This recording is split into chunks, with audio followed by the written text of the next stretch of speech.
Ah, yes po, ma'am. Let's put ourselves in the holy presence of our Lord, as we say, in the Father, the Son, the Holy Spirit. Amen. Heavenly Father, we come before you with humble hearts, seeking your guidance, wisdom, and strength as we prepare for the Environmental Planning Board exam. Thank you for the opportunity to learn and for the knowledge you have blessed us with. Lord, grant us clarity of mind to understand complex concepts, patience, and discipline to stay committed to our studies, and a spirit of perseverance to overcome challenges. Help us apply what we learn to become responsible planners who serve our communities with integrity and compassion. Bless our teachers, mentors, and fellow reviewees. May we support and uplift one another in this journey. Take away our anxieties and replace them with confidence, focus, and determination. Above all, may our efforts be for your greater glory and for the betterment of our nation, ensuring that we create sustainable, livable, and resilient communities for generations to come. We entrust this journey into your loving hands. Guide us, Lord, as we prepare, study, and take the exam. Amen. In the name of the Father, and the Son, and the Holy Spirit. Amen. Thank you. Uh, so, trip generation, correct ba ako dyan? No? Yes po. Okay. So, this is the first phase, di ba? The first step. Okay. In the classical four-step model of transport planning. And so, when we talk about this, please remember that it should be when we analyze or when we try to understand the different concepts under transport planning topic, we need to think about integrated, it should be integrated with land use. So, there are four sequential analytical stages. So, how many trips, how many person trips are produced and attracted in each zone, for example? So that's a question. And meaning that as I introduced this topic last night, I gave you an overview. So trip generation determines the number of person trips or vehicle trips um originating from and destined to specific areas. You can see there, place of work, in your place to study, shopping, etc. And so it depends on land use characteristics also, such as household size, income, car ownership, and employment type. And it's also tied to household and employment locations, which are outputs of land use models like drum. So, Mark, do you remember the drum? Anong sinasabi kong drum?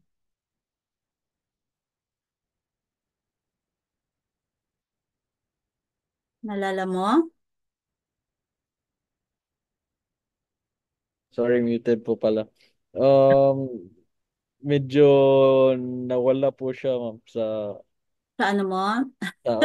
so, Okay, so who knows? Who knows about, who still remember about drum, DRAM? Sige nga, just a drill or something that I would just like you to how you can. hindi po yun yung disaster risk assessment and management, ma'am. Hindi yun. Nuhulaan mo eh. Sige nga, sino yung ano sa akin, makakasagot sa akin tonight? Parang yung allocation model ba yan, ma'am? It's a model. Yeah. Okay. Uh, sa ano yon? Ah, hindi ko maalala yung D, ma'am, pero parang kung tama yung naisulat ko is Ah, this blah blah residential allocation model. Hindi ko po matandaan yung D. yung D. Sorry po. Okay, disaggregated residential Yun. allocation model. Okay. Eh ano yung I said, di ba nag-joke ako, you did not buy my joke, Epal, and so you just add M to make it Empal. Employment allocation model. Yan. And these are all driven by economic impacts. Okay? So trip distribution. So where am I? I'm still in trip generation anyway. So we can actually so in trip generation, so what's a trip? Ano yung trip? Edmund. So when you define what's a trip?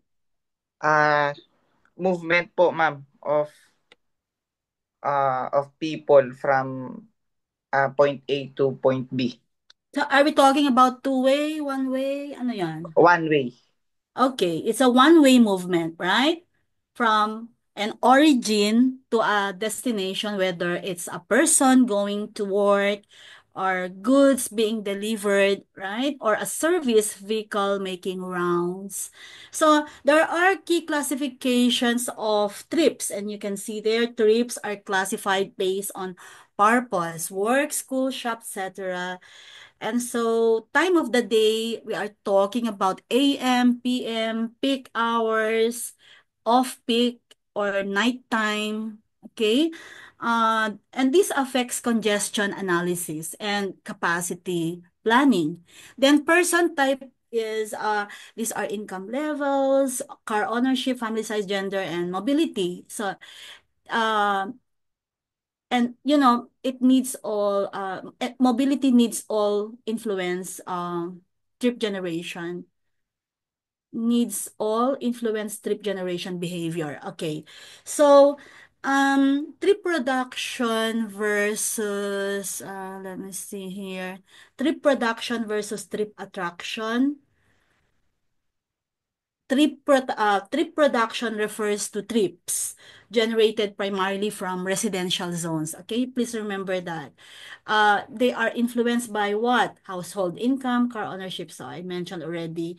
And trip attraction refers to trips are attracted to non-residential areas.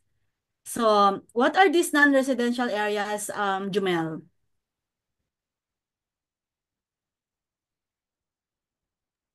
Commercial, Mm-hmm. industrial, agricultural. Okay. So, if you go down to more detailed or to the specifics of what you said, so we can have offices, di ba, shops, so schools. Okay, so these are non-residential, and you're correct. Now, what are and these are it's influenced by ano yung mga variables natin when we we understand or we try to analyze trip attraction. Jamel, what are those variables na kailangan na which are influencing trip attraction? I will give one. Livelihood, Um, ma'am. type livelihood, sige. Pero ano, I'll deal with few factors here. Like, for example, you're going to the mall, okay? Uh, And okay, and leisure, ma'am. hmm? Leisure. Leisure and everything that you want to go Yes. and you need to understand what the type of land use, so that's one influence, so it's one of the factors, okay, that To, influences trip attraction. And anything then that, okay, ma'am. oo, and then yung ano pa ba yung mga variables, like are you considering number of employees in that particular area when Yes, you ma'am. are analyzing? Okay. Employment, yes, ma'am. And how about floor area or build? Uh, Does it y- contribute? yes, ma'am. Yung intensity ng mga influx na pumupunta. Okay, very good. Now, so I already we have dealt on trip production and then trip attraction. Then how about freight trip generation? It's being assessed based on number of employees, area of storage and sales, type of goods handled, and then delivery schedule. So ito yung ito nakikita ninyo sa slide. Okay. Now, when we compute the trip generation, okay, you be ready with your calculator. The total number of person trips, okay, is estimated using the basic formula. Total person trips equals summation of what? Open and close parenthesis, floor area times trip rate. Okay? Our I equal is I up to N. Okay? So where I is land use classification. Now, I refers to a specific land use classification. So, nakita nyo dyan. So, what are these again? Yung sinabi ni Jumel kanina, residential, industrial, or retail, or office, etc. And the trip rate is determined empirically based on land use type and peak periods. Okay. So, trip generation rates are often drawn from national or local manuals such as meron tayong sinasabing ITE, trip generation manual or derived from local traffic surveys. But we have also parameters here. So nakikita ninyo yan ha, parameters in that second to the last bullet. This traffic generation parameters is used to compute AM and PM peak hour vehicle trips. Then, peak hours also represent the most critical conditions for traffic impact analysis and system design. And it's measured in passenger car units or PCUs per hour, okay, to account for varying vehicle types. Now, so, yun muna, okay? So, this trip generation is central to traffic impact assessment for new developments. If there's a mall there that's being established or being proposed, or yung sinasabi ni Jumel, which he asked a bit earlier before our review, how what's the radius distance or distance radius or radius distance from an institutional center to a bar or something. But it's not just I just want to say that it's not just in the zoning, but you can find elsewhere in other legislations. Okay, could be in the business permit or in other legislations which is specific to that distances. Okay, now TIA when you're building a mall. Of course, it's a huge attractor, and uh, you need to prepare traffic impact assessments for this new, new development, whether it's a major or minor development. So how will it contribute to the congestion rate or congestion condition in a particular city or in that district or in that area? Okay. Now, it's also applied to zoning and land use decisions that affect road capacity and transport services. Also, this one, we're talking about transport planning, and we need to do some demand forecasting for public transport. If there's a demand for rail, there's a demand for all types of modes of transport. Okay, or the infrastructure or corresponding infrastructure. Now, it's also used or it's also applied in mitigating urban congestion by influencing land use intensity and mix. So there are, you can see a simple trip flow map. Let me see if we can go. Oops, it's not moving. Ayan. Trip distribution. Okay.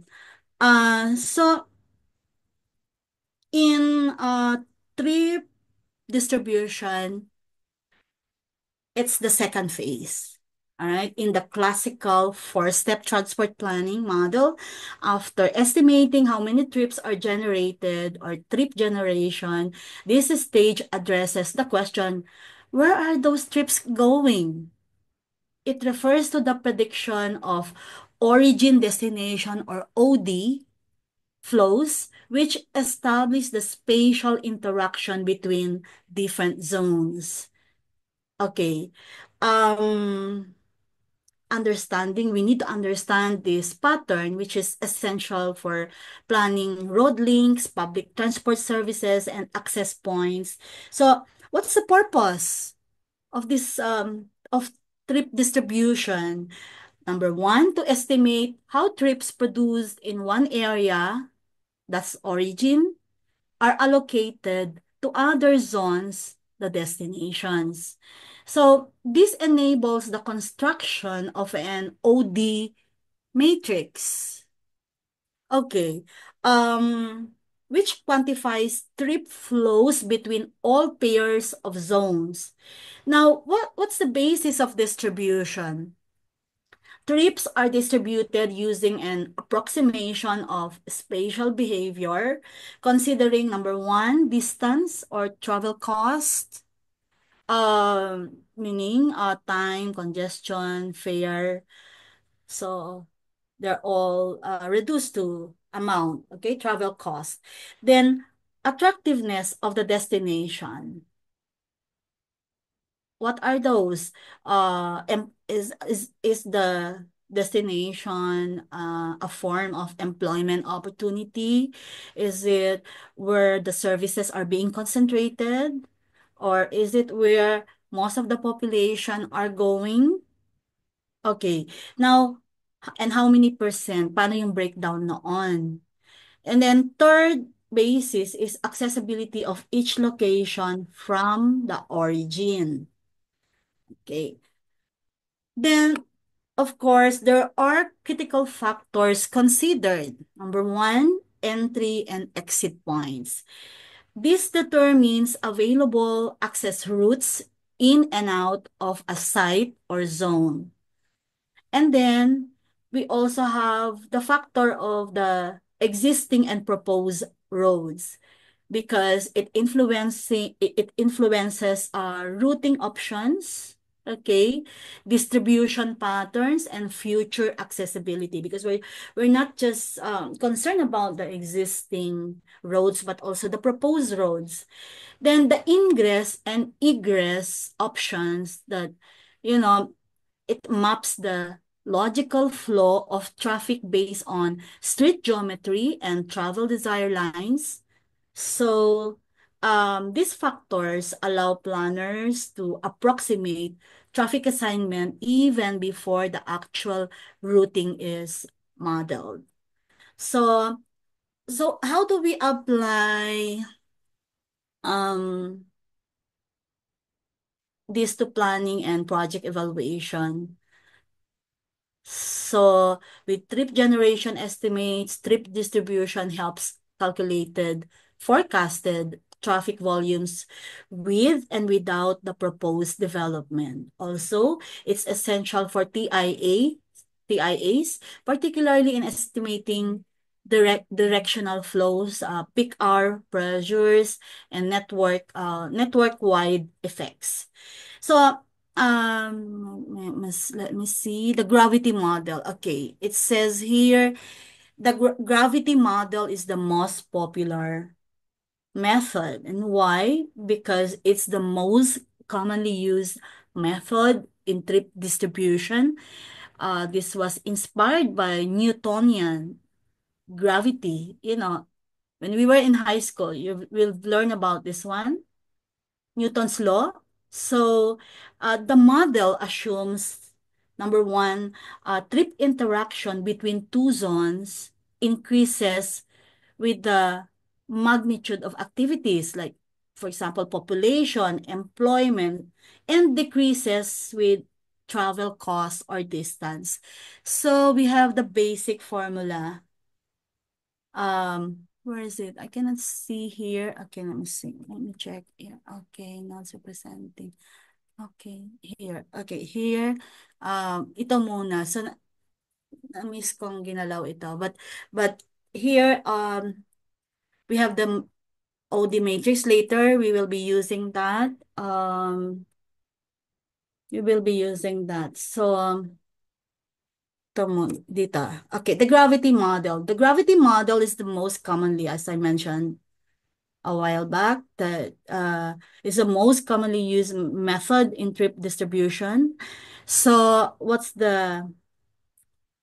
you can see the formula, okay? Tij equals K. Asa na yan? Wala akong makita. Mali yata yung ano ko. But it's Pi of AJ, sorry magulo yung ano formula, AJ Fij Kij over uh summation of, anyway, that you can see, we can see anyway that Tij is the total trips or trade from I to J, and Pi is the total number of trips produced in zone I from trip generation, also called origin push force, and then AJ, number of trips attracted to zone J from trip generation, called the destination of pull force. Anyway, ayusin na lang ito. Then Fij, there, blah, blah, blah, blah. That's the friction or impedance, usually inverse of travel time or the distance between two zones, calculated raised to a power. Okay. Squared. Okay, Kij socioeconomic adjustment factor for a pair IJ, usually constant. Okay, data needed, OD table. Okay, so we need this one. So for example, Ma'am, yung sa summation, ma'am, may open and close parenthesis yan sa A to K. Oo nga may open and close parenthesis nga yan. Mali yung anak ko. Anyway, I will provide a better image. Better image of that. Anyway, so, dapat meron siyang, sa baba niya no?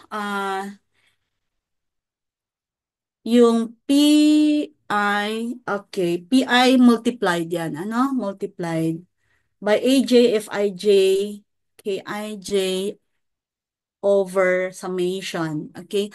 Summation of AJ, FIJ, KIJ. Nakuha ko ba? So, yung I'll give a problem on this later, but the model assumes that travel decreases with distance or travel cost. But let me see here. Model split na yan, iba na ito. So we will do some exercises here. So to apply for the gravity model effectively, we must have OD matrix, okay? Or what is OD matrix? Is the base tier or derived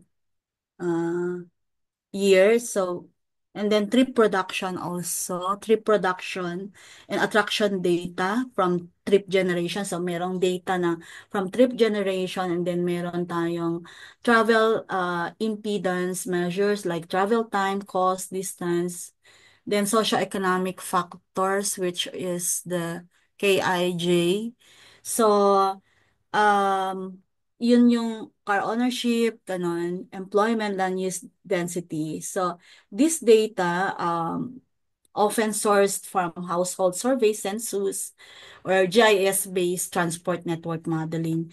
So, if we apply that we can produce, for example, we can predict how a new mall or industrial estate or transport terminal may alter trip flows. Also, we can analyze the impact of infrastructure improvement, like if we have expressways or new rail lines or on regional travel patterns. Then we can also simulate future demand scenarios as part of CLUPs or urban development proposals. So, do you know ISARD? ISARD. Sige nga, ano yung sinabi ni ISARD? Because it's important here in transport, where he mentioned about the gravity. Sino si ISARD? I lectured I lectured about this one in history.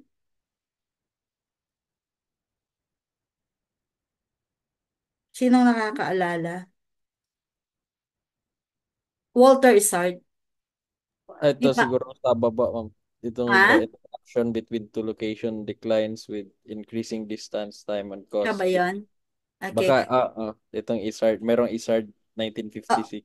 Walter, okay, Walter Isard. So, di ba, he was an economist. Bago lang siya namatay, ano, 2010. So, he was a prominent American economist and a key figure in the development of regional science. So, is he a father of regional science? Because malaki yung ano niya, influence niya doon sa ano, spatial analysis and regional models. And then yung meron siyang mga methods of regional analysis.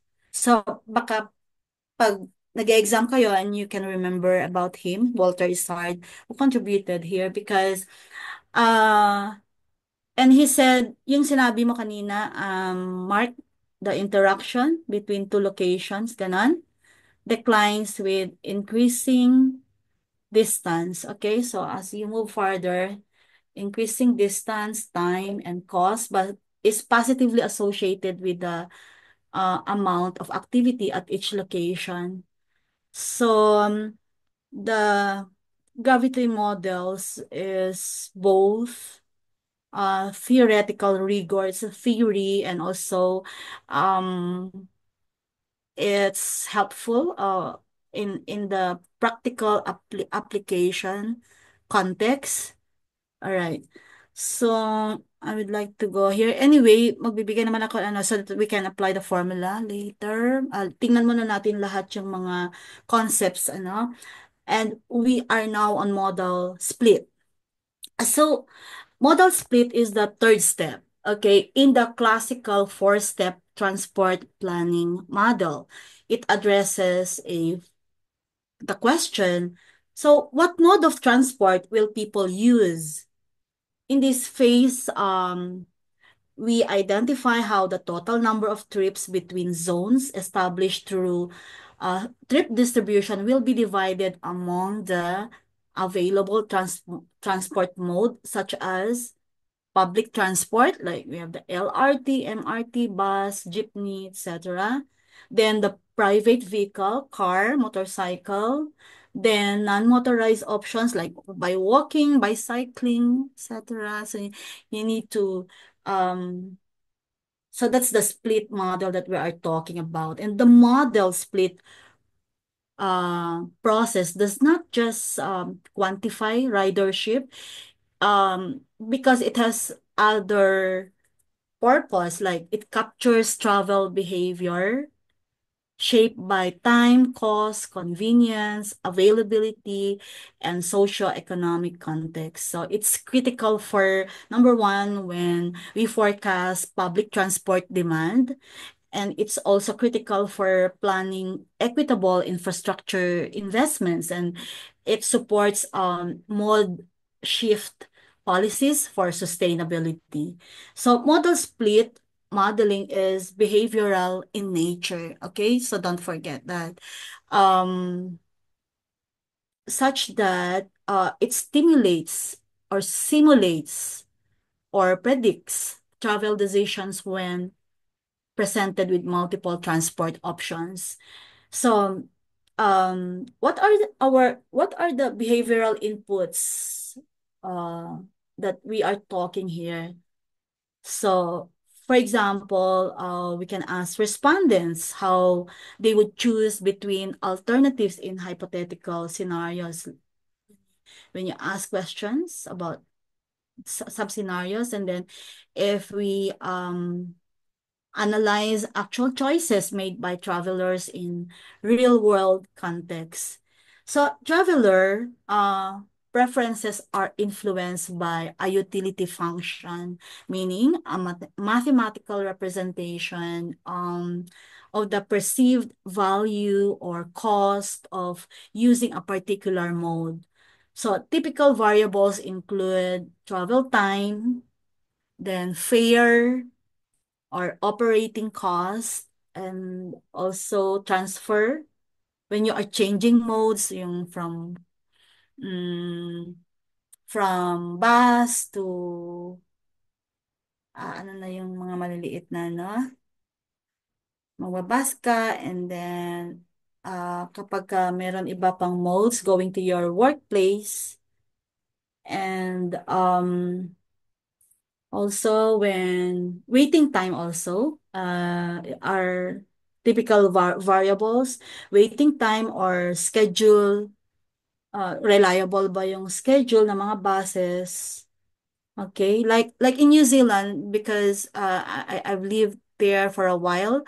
So yung mga bus doon, like every 15 or 30 minutes, they really follow the exact time. So no Filipino time being applied, or eksakto talaga. It's being programmed, ganon, even real, etc. So how reliable are scheduling of the different modes? And also comfort and accessibility is a typical variable. Now, the goal is to estimate the percentage of trips using each mode between origin, the destination, and OD is a pair, okay? You always think about that. So out of 5,000, for example, here, person trips from zone, um, ano to? Going zone I to J. Okay? Is it? Um, so 40%, 40% of 2,000 choose private car, right? So it results in 910 car trips, assuming 2.2 persons per car. So later, you will see ano yung mga values for each modality, all right? Um, and then 40% of 2,000 use the bus. Okay, requiring 50 bus trips at 40 persons per bus. Then 20% out of 1,000 yeah, use LRT or similar mass transit. So these outputs feed directly into infrastructure demand and service frequency planning. So, correct ba yon? 40%, bali 5,000, ano? So, 20% is 1,000, 40 is 2,000, 40, another 40 for the private car is 2,000. So, okay. Then, from a planning standpoint, model split analysis informs what? Public transport investment. So where should government or the private sector or using PPP would like to invest with? Whether LRT extension, or so when you want to justify that you need to extend or expand LRT, and you can justify that, and you need to uh make some studies like this, model split, and then also it's applied to when we design policies like because congestion pricing or free bus programs also if you want to do that and I think during the pandemic they were free until now they still ano sa QC they still extended that still it's functional for free bus programs then but of course that was driven by a pandemic so anyway not necessarily this type but of course um it should also be informed by this type of study. Land use decisions also, it's one whereby TOD design, okay, is needed to inform land use decisions, like TOD design around high capacity corridors. So it's it this one model split translates demand into modes specific forecasts and as environmental planners we need to have technical expertise and you know especially when we need to highlight disparities because of economic how they call that one diversity and then when we also want to incorporate the value of equity focused mobility improvements and when we want to ensure that infrastructure responds to actual and preferred behavior of travelers so okay we can go to I'm just defining it so the more detailed concepts later will follow. We're still in the definition of terms. And trip assignment is the final and most tactical step in the classical four-step transportation planning process. At this stage, we determine how trips are distributed over the transport network essentially identifying the actual paths or routes that travelers will use for their journeys based on prior estimation of trip origin, destination, and modal choice. So this stage translates theoretical OD flows into network level reality. And each trip means person trip or freight trip is mapped onto a specific route within a transport network comprising nodes. So what are these nodes? This means the intersections or terminals. And then and links. Links means uh or it include roads, railways, paths. So the goal is to simulate route choice behavior and evaluate network performance under given conditions. So the trip assignment is a network-based modeling process because it number one, it integrates data on route options, travel times, capacity, and cost. Also, network links are often visualized with varying thickness or colors, can you see those lines there? So indicating volume could be the mode that being interpreted here or critically of each segment. So for example, red links denote heavily used or congested roads, green for rail, or blue for standard road segments. So in the slide, you can see the flow from zone I to J. Okay, I to J.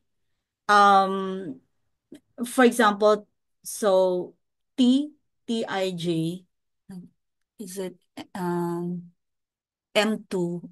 Okay, TIJ M2 is assigned a path on mode 1's network, reflecting the route actually taken by travelers. So, yun. Then trip assignment methods, we use AON. Can you see the AON there? All or nothing, okay? All or nothing assignment. This assumes all travelers between OJ pairs choose the shortest, okay, or least cost or least time path, ignoring congestion. So that's the assumption under AON, or all or nothing assignment.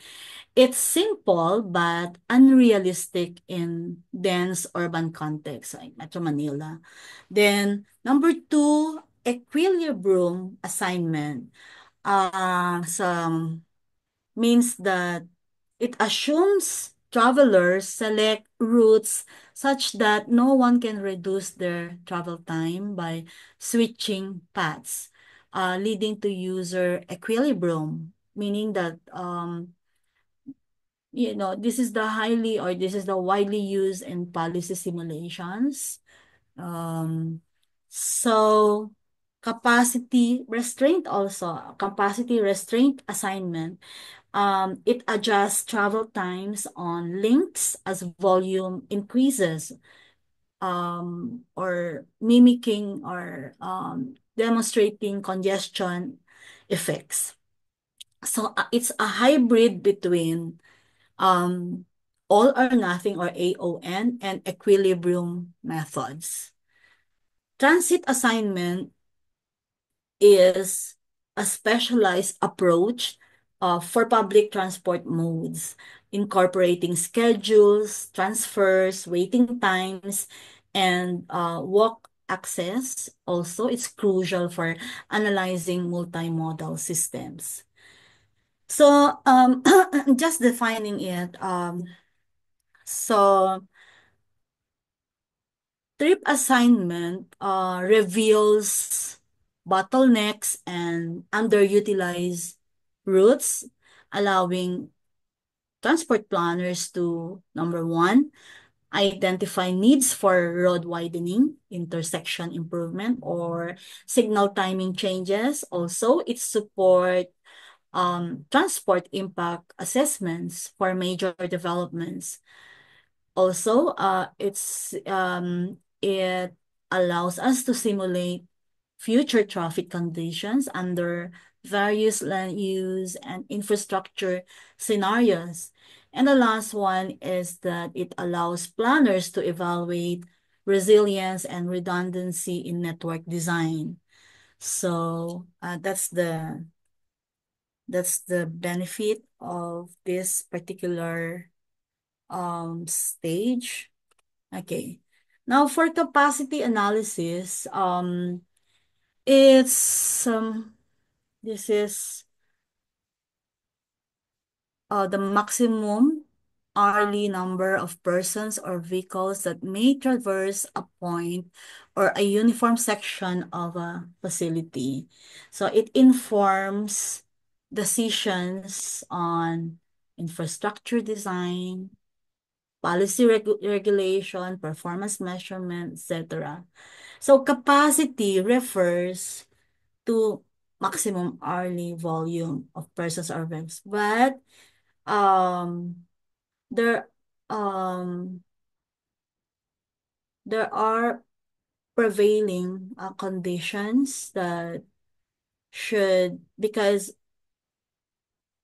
it capacity refers to the maximum hourly volume of persons or vehicles that can traverse a point of uniform section of a transport facility under prevailing conditions, such as time specific, the peak hours versus off-peak, and then uh, it also depends on roadway characteristics, traffic mix, and control systems.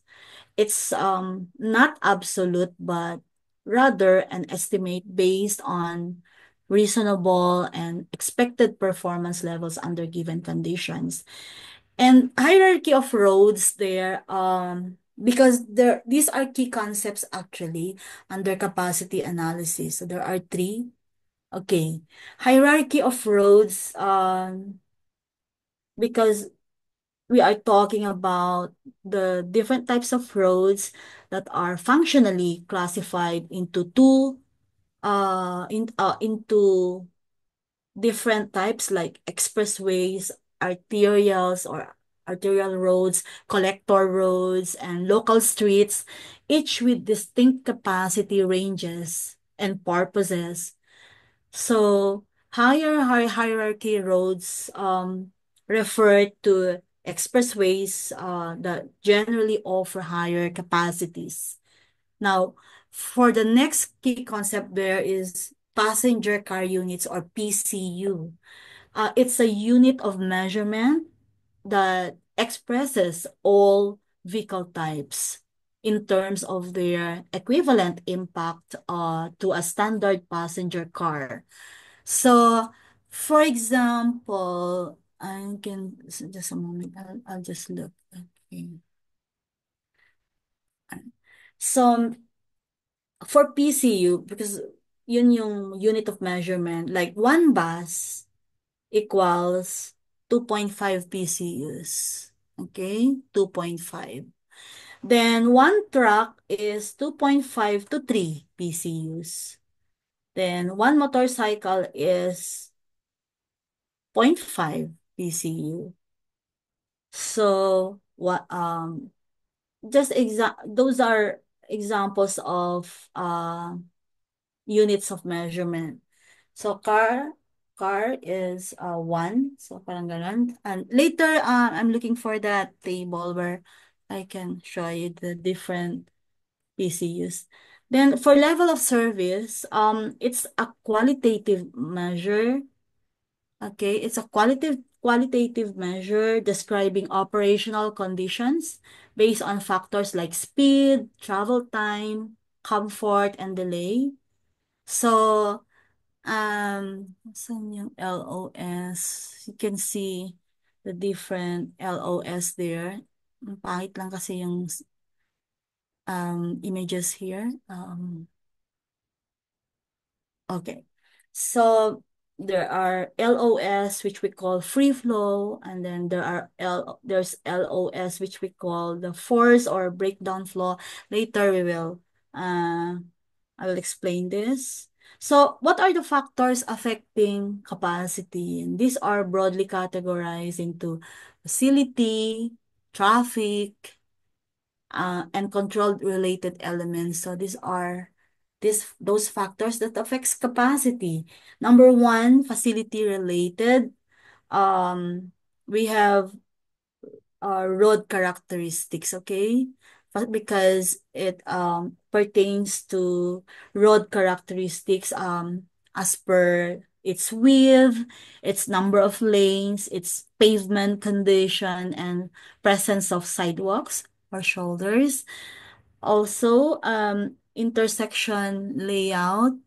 Okay, that yeah, it's about the channelization and turn lanes and grade separation. So those are types of section layout. Then yeah, type of control. Okay, physical arrangement. So, network structure is connectivity, okay? Are relative locations of nodes and links, the manner of interconnection. So it's connectivity, hierarchy, and spacing of roads. So traffic related are this one. You can see user behavior. Okay, is it car following behavior? Because we can also uh is it compliance with signals or those types of behavior. So it is lane changing, etc.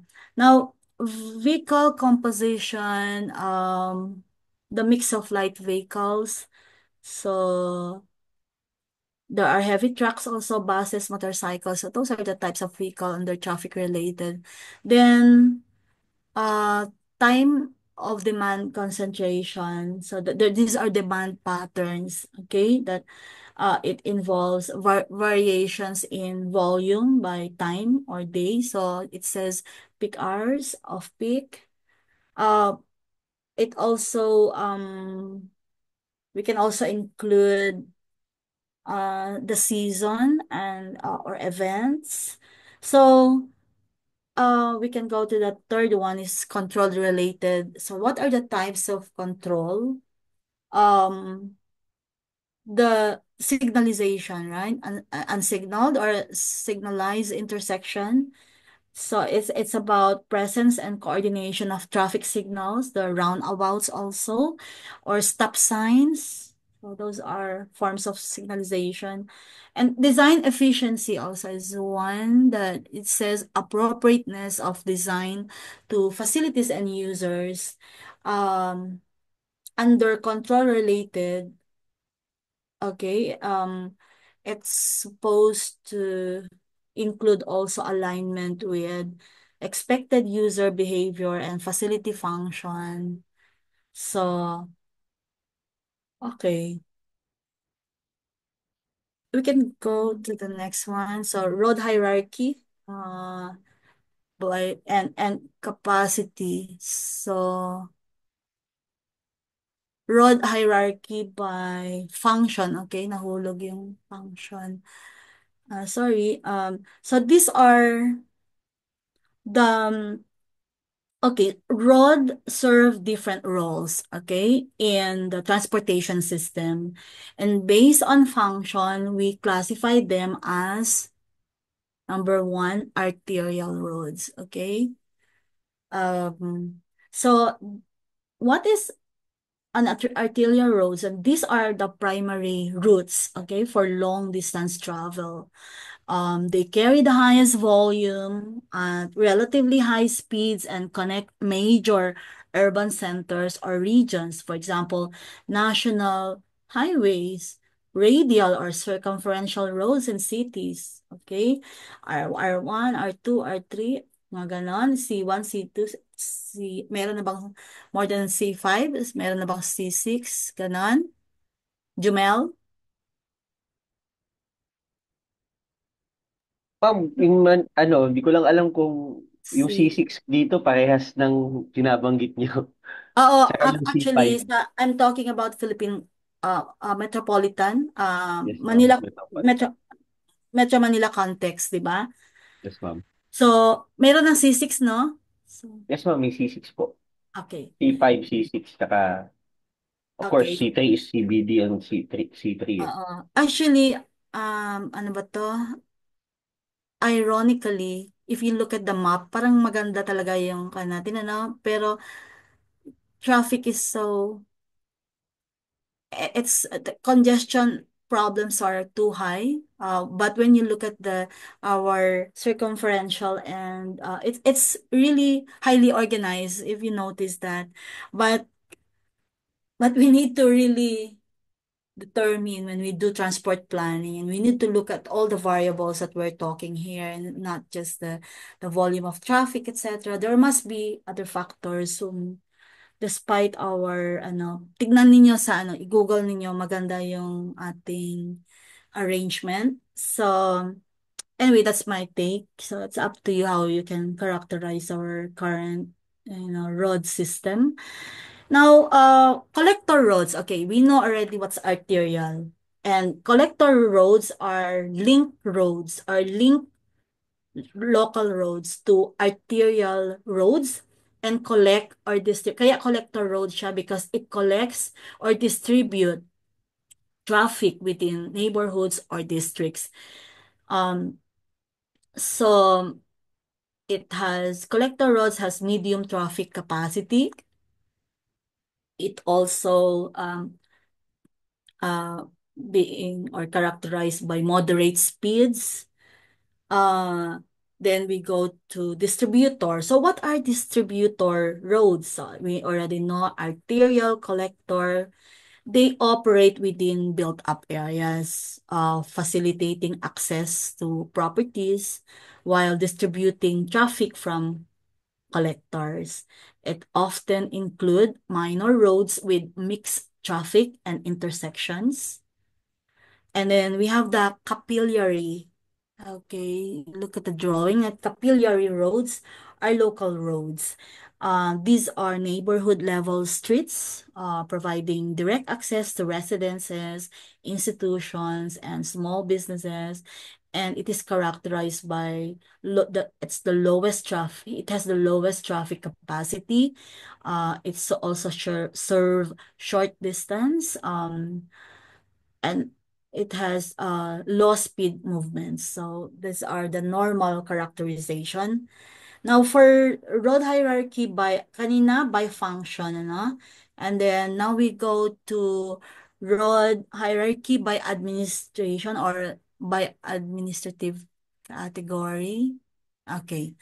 Um, Now primary. Okay. Pangit yung ano, no? So, primary or national highways, and this is normally managed by DPWH, okay?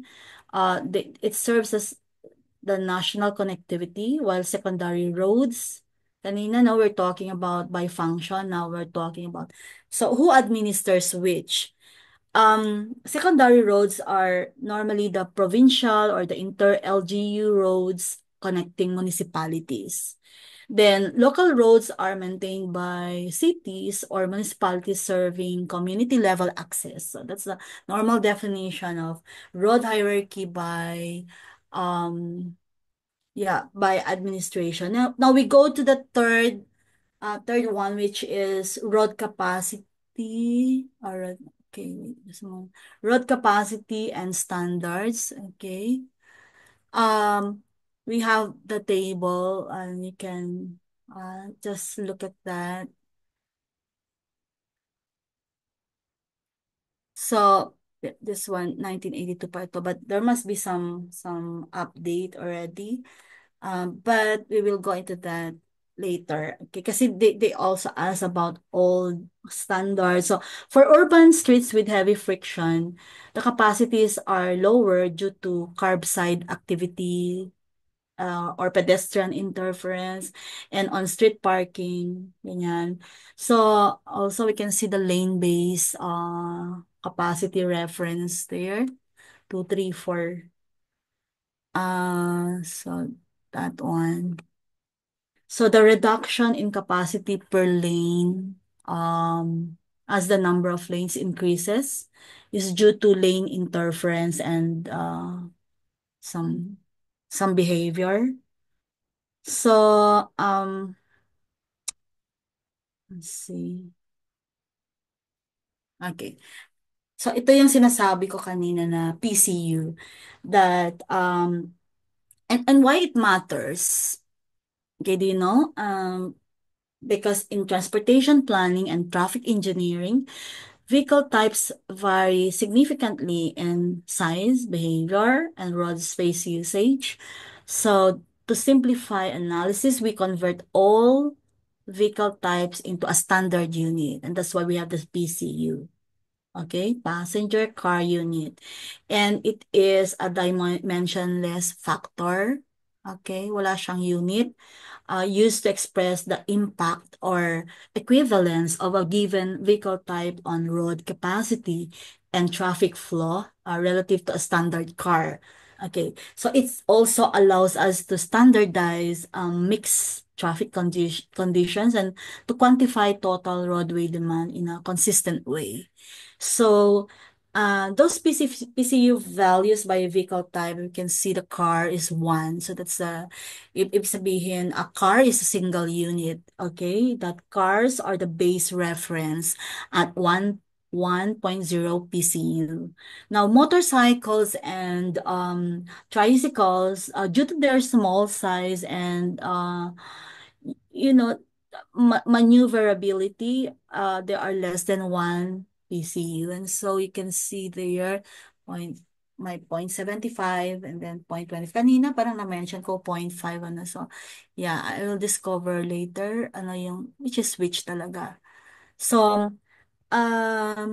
tricycle 0.75. Anyway, buses and trucks exert greater impact due to size, acceleration or deceleration patterns, and lane occupancy. And so they are assigned more than 2 PCUs to pass, 2.2 or 2.5. So anyway, sa problem, ano, they will mention anyway, or maybe they will ask you what's the PCU value of tricycle, ganun. And then jeepneys being mid-size and stop prone. Stop prone kasi 'di ba? Iba-iba yung iba-iba yung destination nila. So they have slightly higher PCUs than cars. So 1.4 or 1.5. Then okay. So why are we even talking about this one? Because yeah, we need to um identify. So what's the relevance to traffic volume and capacity? Road capacity is often expressed in PCU per hour to reflect how many car equivalents a facility can accommodate. And total PCU equals sum of all individual vehicle counts times the respective value PCU value. So you need to multiply that. High PCU values during rush hour signal peak traffic volumes, and they are essential for computing or analyzing road design adequacy in their intersection, how these intersections are performing, and the congestion levels, also public transport prioritization. So okay, let's see, just check that. Now we are now on the levels of service. Oras na. So, levels of service is a qualitative. Okay, kanina alam na niyo na I defined already earlier, but let me reiterate that it's a qualitative measure used to evaluate the performance and efficiency of a road or intersection. Okay, and it reflects how well traffic flows based on the relationship between volume and capacity expressed as the V over VC ratio. Okay. So volume, V is the actual traffic demand or number of vehicles using a road segment, and capacity is the maximum number of vehicles that can reasonably pass through a road segment under ideal conditions. And the VC ratio is the key metric. Like if we obtain lower VC ratio, then it means traffic is flowing well with reserve capacity, meaning it's high LOS. Then if the VC ratio it has a higher VC, then road is approaching or exceeding capacity. So it means it has a low LOS. So you can see the table there. That means that letter A, okay, 0 to 2.2 is free flow, and then all the values there you can just up to letter F, which is 1, a force flow. And so image for image A, you can see there that vehicles are widely spaced, right? This is the ideal condition, which is the letter A, and then the F is the opposite, meaning that vehicles are bumper to bumper, and also there must be a system breakdown. Okay, so and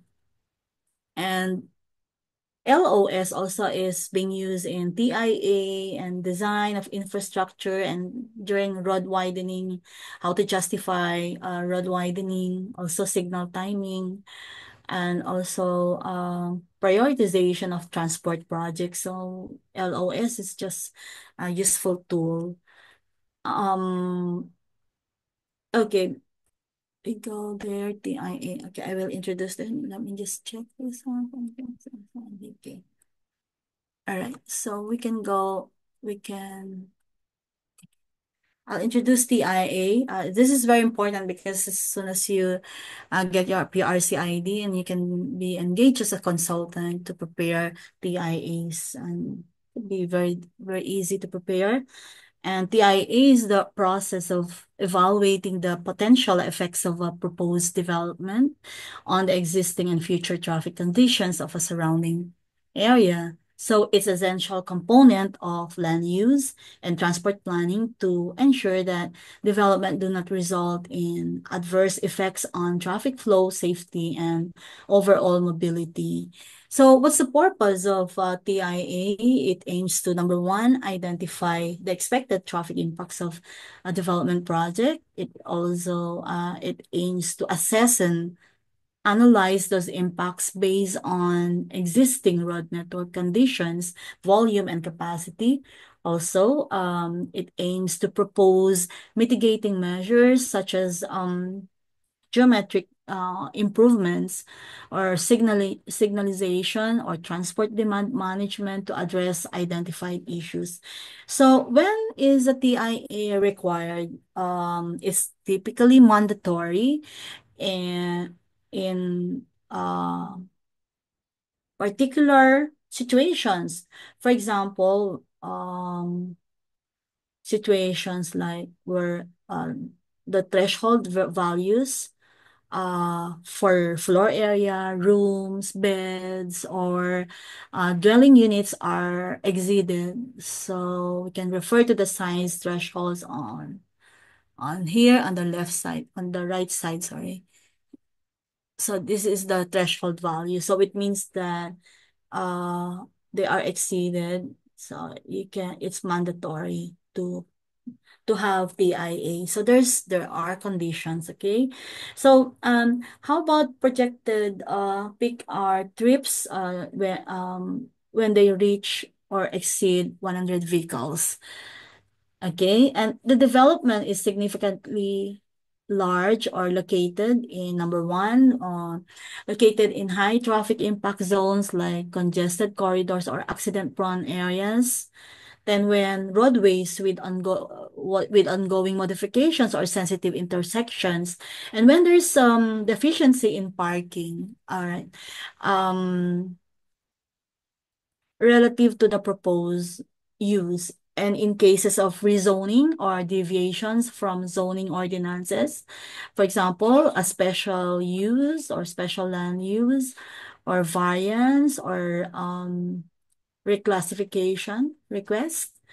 So TIA is required or mandatory. And you can see there the threshold values. I hope you can check them out and apply. So it's a strategic planning tool, okay? TIA. So there are okay. Tapusin ko lang 2 slides. 5 steps of TIA study. The first step is a screening. So how do we do that? Whether the proposed urban development meets the threshold to require a TIA. This involves assessing existing transport and traffic systems, so number one. Number two, it involves determining existing trip generation in the area. And third, comparing with thresholds set by local regulations. And so, for example, 100 dwelling units for residential, 810 square meters for commercial. So this stage prevents unnecessary studies and targets resources to impactful projects. So traffic impact analysis is the second one to quantify and analyze the impact.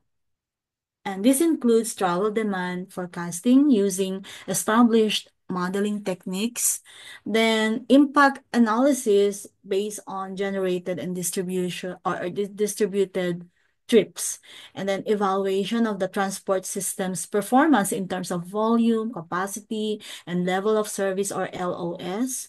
And the third step is identifying menu of mitigating measures, just like the EIA process. So it's something like that. It mirrors when you look at the steps of the TIA study. So it has some similarities like the of impact analysis, or as a mitigating measure.